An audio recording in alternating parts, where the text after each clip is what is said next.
La violencia guerrillera en el país ha hecho que por más de 15 años el tema de la paz sea prioridad de los gobiernos. Miremos entonces los mecanismos para encontrar soluciones negociadas con las guerrillas que han propuesto los últimos 4 gobiernos.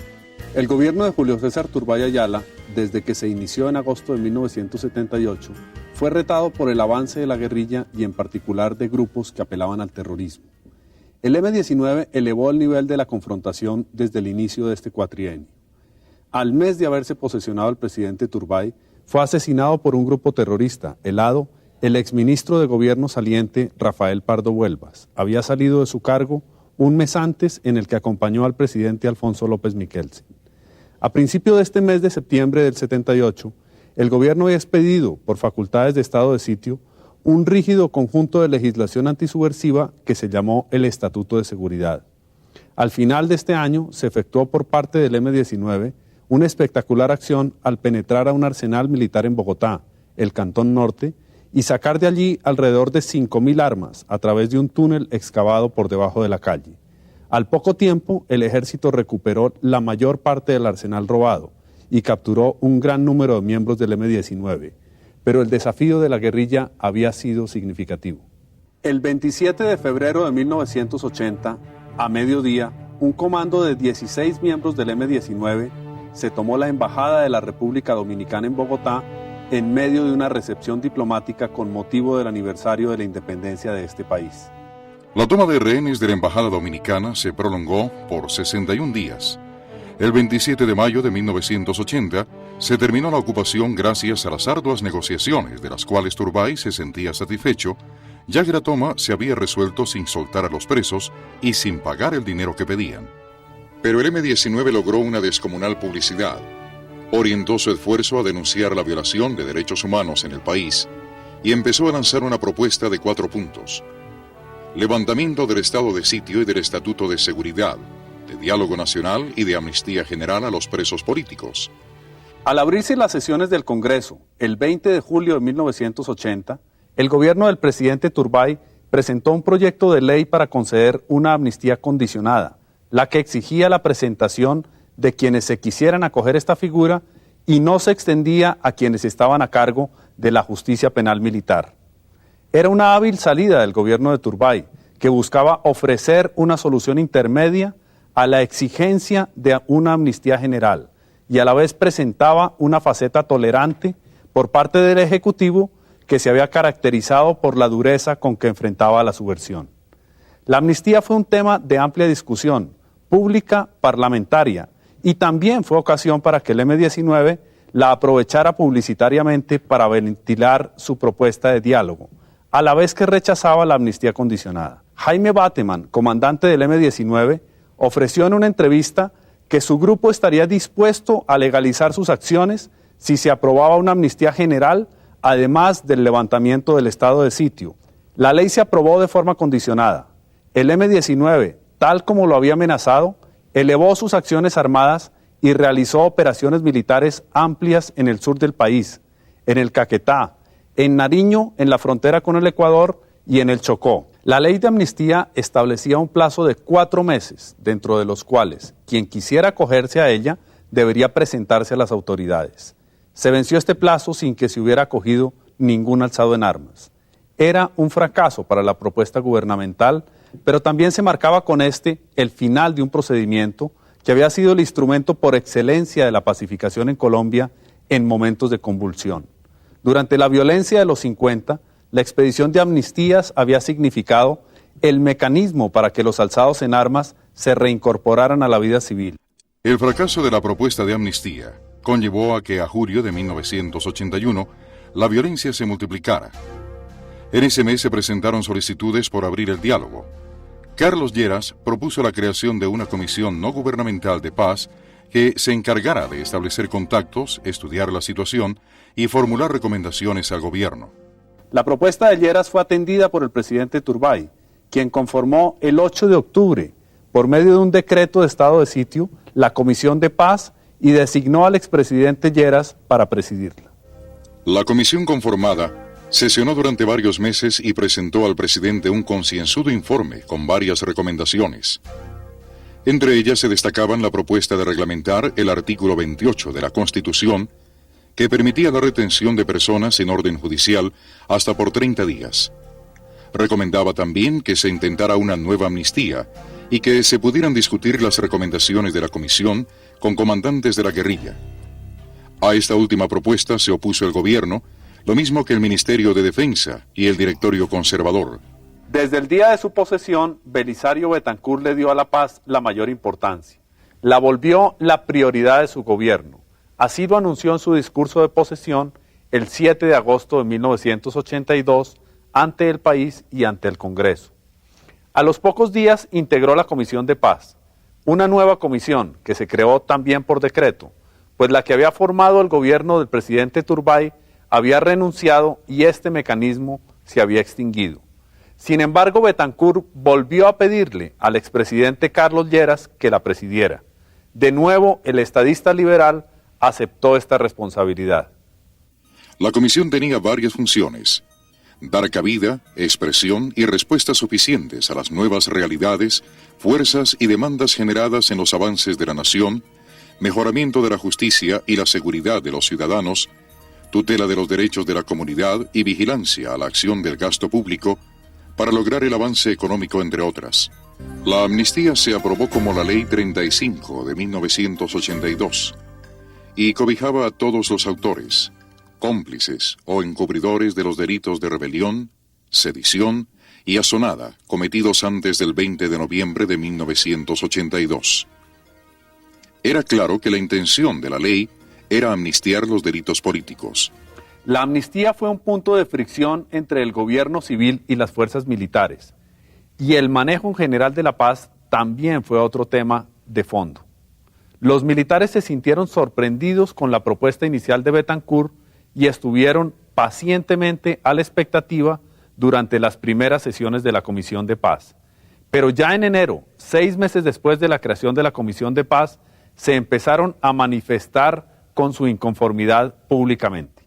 En enero, luego de una sesión realizada en el Palacio de Nariño, el ministro de Defensa, general Fernando Landazábal Reyes, dirigió una extensa y precisa carta al presidente Betancur. La carta, seria y precisa, le manifestaba que su posición expresa frente a la situación de violencia del país y a la amnistía no variaba, y que por tanto renunciaba en aras a no ocasionar un conflicto institucional ni en el gobierno ni en las Fuerzas Armadas. Finalmente, el 28 de mayo de 1984 se llegó a un acuerdo con las FARC. Luego de numerosos contactos, la Comisión de Paz y el Estado Mayor de las FARC acordaron una tregua en una reunión que llevaron a cabo en la zona de la Uribe. El acuerdo se basó además en 3 puntos claves: la discusión de una reforma agraria, la discusión de una reforma política y el ofrecimiento por parte del gobierno de perdón y olvido. El M-19 intentó ganar un terreno perdido y lograr hacerse notar con una serie de acciones espectaculares. Comenzaron entonces a darse aproximaciones entre las comisiones de diálogo del gobierno y el M-19 y el EPL, que culminaron con el acuerdo firmado el 24 de agosto de 1984. Como primer punto se acordó un cese al fuego para iniciar un gran diálogo nacional que permitiera la expresión de la voluntad de los más amplios sectores nacionales y políticos en la búsqueda de la paz, con base en una justicia social.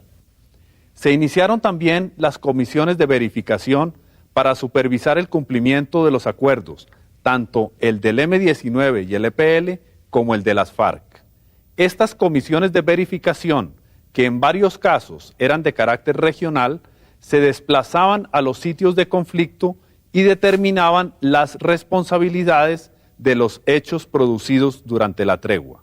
La no definición de los mecanismos de verificación se convirtió entonces en el talón de Aquiles de los acuerdos de cese al fuego. Los incidentes eran continuos y ocupaban toda la atención de las comisiones de paz. Los incidentes entonces le quitaron espacio a la discusión de los temas sustantivos sobre la paz. Con el M-19 los acuerdos se fueron deteriorando poco a poco hasta julio de 1985, cuando se rompieron definitivamente La situación de incertidumbre por la ruptura de los acuerdos llegó a su máxima expresión con los trágicos hechos del asalto al Palacio de Justicia en noviembre de 1985.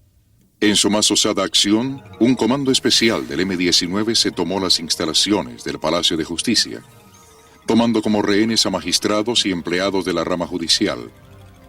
Querían hacerle un juicio al gobierno de Betancur por su responsabilidad en la política de paz. El gran cambio realizado por Barco a la política de paz heredada del presidente Betancur fue la concentración, en cabeza del presidente de la República, de la responsabilidad y la supervisión directa de la política de paz. Desaparecieron así las comisiones de paz, las de diálogo y las de verificación. Entraron a ser reemplazadas por un funcionario plenipotenciario dependiente directamente del presidente de la República. Este cargo, con rango de consejero presidencial, recayó en Carlos Sosa Escobar. La palabra paz entonces fue sustituida por tres conceptos: reconciliación, normalización y rehabilitación. La reconciliación era entendida como la forma de acercar el Estado a la comunidad, de abrir el diálogo entre gobierno y ciudadanía, y no dar un espacio exclusivo a los grupos alzados en armas en el contacto o en el diálogo directo con el gobierno. ¿Habría así diálogo con la guerrilla? Pues los alzados en armas eran considerados un factor de violencia, con el cual legítimamente se podían buscar acuerdos, por cuanto su origen se fundamentaba en motivos políticos, pero no se les daba el carácter de representantes de ningún sector social del país.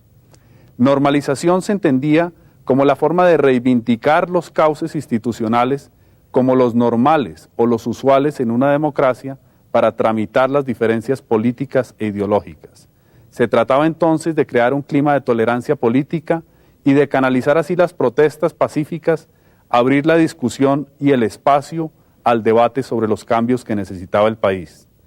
La justicia, Congreso y la democracia en general se postulaban como los canales normales para resolver las diferencias y para expresar la inconformidad. Y finalmente, rehabilitación se entendía como un programa de inversiones destinado a las zonas de mayor violencia del país.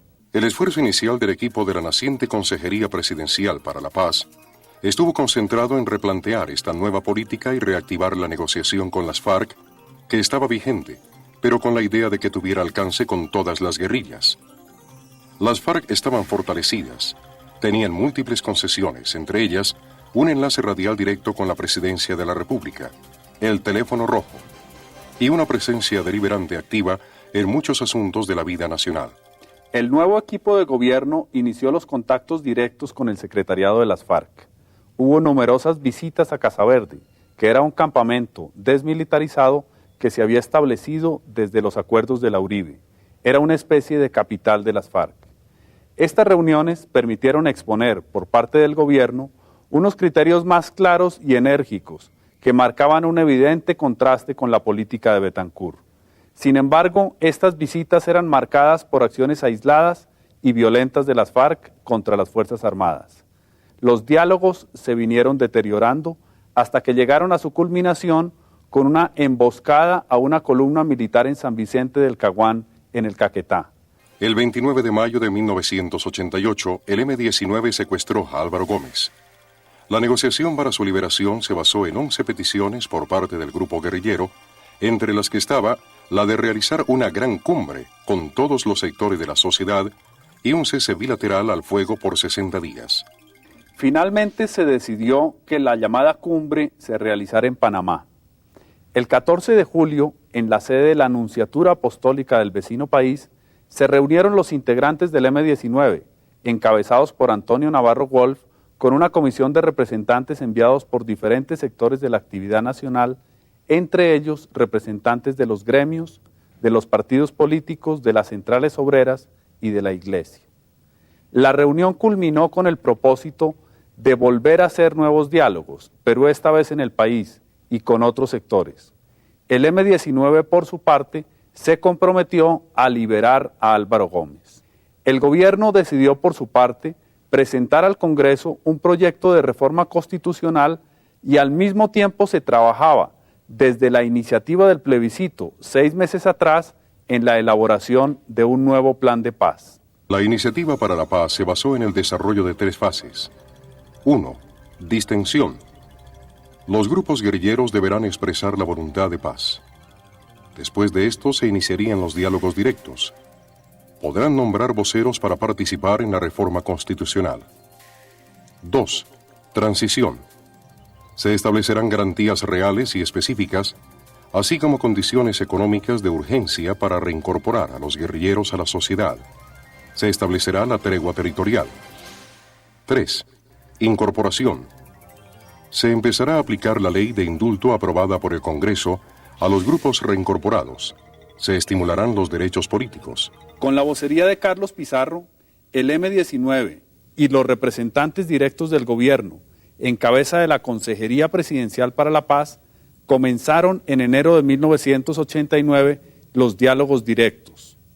El M-19 expuso su plan de paz. Consistía en una tregua bilateral convenida por un tiempo definido, por el establecimiento de unos municipios neutrales, por la participación de las Fuerzas Armadas en la definición y ejecución de la tregua, y en un programa de ambiciosas reformas políticas, de cambios en el modelo económico y de propuestas para la desmovilización. El gobierno, por su parte, expuso sus iniciativas y finalmente se llegó a un acuerdo.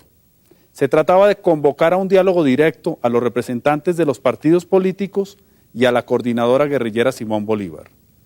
Estos diálogos y acciones de tregua culminarían con la desmovilización del grupo armado.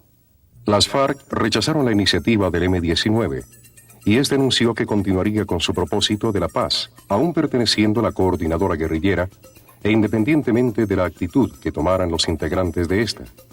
Sin embargo, la Unión Patriótica estaba de acuerdo con la iniciativa. El primer paso para concretar los acuerdos con el M-19 fue la ubicación del grueso del grupo guerrillero en un territorio delimitado bajo la protección del gobierno y en particular del ejército. Se escogió a Santo Domingo, Cauca. Se iniciaron allí las discusiones, llamadas mesas de trabajo, donde se abordaron los aspectos socioeconómicos de la desmovilización y de reinserción a la vida civil, a la vez que la discusión general sobre los temas de convivencia, de justicia, de orden público y sobre aspectos constitucionales y en materia electoral. El núcleo de este acuerdo era la llamada favorabilidad política, en la cual se facilitaba el ingreso al Congreso a quienes renunciaran al alzamiento armado. Sin embargo, la única posibilidad que quedaba para el M-19 de acceder al Congreso ante las nuevas circunstancias era su propia opción ante las urnas. El gobierno decidió entonces anticipar el indulto a Antonio Navarro y a Carlos Pizarro para lograr acuerdos rápidos con la dirigencia política en Bogotá. El M-19 tuvo una acogida inesperada y se ambientó la desmovilización y la dejación de armas, la cual se culminó finalmente el 9 de marzo de 1990 en Caloto, Cauca. 2 días después, en las elecciones para corporaciones públicas, el M-19 obtuvo en las urnas una votación de 31.149 votos. Con esta votación logró una curul en la Cámara de Representantes para la exguerrillera Vera Grave. Pero la paz tendría muchos otros tropiezos. 10 días después de las elecciones, el 22 de marzo de 1990, cuando empezaba la recta final de la campaña presidencial, fue asesinado el senador y candidato presidencial por la Unión Patriótica, Bernardo Jaramillo. El M-19 consideró que a pesar de las amenazas y riesgos debería seguir adelante y analizó las posibilidades de candidaturas presidenciales, la de Antonio Navarro Wolf y la del mismo Carlos Pizarro. Finalmente se decidió inscribir como candidato presidencial a Carlos Pizarro León Gómez. 20 días después, el 26 de abril, Carlos Pizarro fue asesinado. Era el 4º candidato presidencial asesinado en el cuatrenio. Ante tales circunstancias, la actitud del M-19 en ese momento fue vital para la estabilización del país. Antonio Navarro llamó a la reconciliación y expresó la madurez política. 45 días después de asumir la presidencia de la República, César Gaviria presentó en público los lineamientos básicos de su política de paz. Mantenía lo esencial de la política de Barco, o sea, el diálogo era para buscar la paz, es decir, para terminar el alzamiento armado. Gaviria se declaraba dispuesto a negociar de inmediato con los grupos guerrilleros, entre ellos las FARC y el ELN, y se comprometía también a buscarles acceso en la Asamblea Nacional Constituyente, cuyo acuerdo político ya estaba en marcha. Para hacer viable esta propuesta, y dado el poco tiempo que quedaba para el inicio de la Constituyente, en febrero siguiente, el gobierno no exigiría esta vez un cese al fuego unilateral previo a las conversaciones como requisito para empezar a hablar. El éxito electoral del M-19 dejaba a las FARC en una situación de comparación desventajosa, pues si entraban en negociaciones, estarían de alguna manera opacados por el protagonismo que había logrado el M-19. Las FARC jugaban a distanciarse de cualquier negociación de paz y a apostarle a un deterioro político del M-19. La muerte de Jacobo Arenas dejó a las FARC sin dirección política real y sumida en indecisiones y contradicciones de su cúpula. Esa falta de liderazgo de las FARC fue un elemento que pesó mucho para que no se hubiera establecido ningún contacto directo entre este grupo y el gobierno antes de las elecciones para la Asamblea Constituyente. Además, el peso que el ELN ejercía sobre la coordinadora guerrillera llevó a las FARC a acentuar y orientar sus acciones hacia el terrorismo. Para presionarlo más, un par de guerrilleros, en compañía de algunos políticos, realizaron una toma, o como ellos lo llamaron, una visita permanente, sin invitación, a la Embajada de Venezuela en Bogotá. Obtuvieron, sin dificultad ninguna, un compromiso para realizar una reunión exploratoria entre la coordinadora y representantes del gobierno. El gobierno también estaba interesado en abrir el diálogo. Se realizó entonces el primer encuentro en la localidad de Carabonorte, en Arauca, muy cerca de la frontera con Venezuela. Allí se convino celebrar en Caracas, a nivel de comandantes de la coordinadora, una ronda de conversaciones bajo los auspicios del gobierno venezolano. El 3 de junio de 1991, a un mes de finalizar la Asamblea Nacional Constituyente, se iniciaron en Caracas, formalmente, las rondas de negociaciones entre la coordinadora Simón Bolívar y el gobierno de Colombia. Estas primeras conversaciones delimitaron una agenda de trabajo que incluía, primero, estudiar la posibilidad de una fórmula de cese al fuego y a las hostilidades. Segundo, una favorabilidad política. Tercero, acciones del Estado contra los grupos paramilitares. Cuarto, elementos para la democratización de la política económica y social. Y quinto, desmovilización e inserción a la vida civil. Sin embargo, mientras se llevaban a cabo estas conversaciones y los preacuerdos en Caracas, la coordinadora en Colombia intensificaba el terrorismo para mostrar fuerza ante la opinión pública y para valorizar la necesidad de un acuerdo con ellos. Entretanto, el país ya contaba con una nueva constitución que, entre otros aspectos, mantuvo el sistema político, pero ajustado a las nuevas necesidades del país. En este nuevo marco se reanudaron las conversaciones con la coordinadora guerrillera, esta vez en Tlaxcala, México, pues los sucesos de Venezuela, donde se intentó dar un golpe militar al presidente Carlos Andrés Pérez, hacían inconveniente volver a este país. En medio de las críticas se empezó a discutir el tema de la política económica vigente.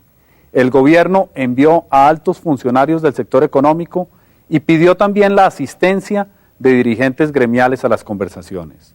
Se esperaba que la discusión abierta sobre estos temas dejara en claro que no habría temas intratables y además que la coordinadora poco o nada tenían como argumento válido para continuar en el alzamiento armado. Las conversaciones entre la coordinadora guerrillera Simón Bolívar y el gobierno se rompieron el 4 de mayo de 1992, ya sin posibilidad de reanudarse, y se esfumó así la esperanza, débil, pero aún vigente, de ampliar la paz hacia los grupos que aún estaban en armas. El gobierno optó, sin embargo, por una fórmula de paz diferente. Trató de atraer fracciones disidentes de las FARC y el ELN, dando facilidades y garantías a quienes se retiraran de la vida guerrillera. En esta nueva estrategia, lo más significativo fue la consolidación de paz con la corriente de Renovación Socialista, quienes firmaron el acuerdo de paz el 9 de abril de 1994.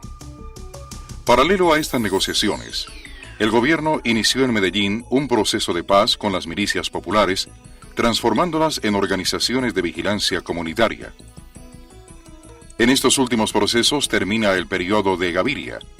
Se acercaba el cambio de gobierno y, aunque la paz completa para Colombia no había llegado, quedaba la esperanza de que el nuevo mandatario encontrara el camino de la paz.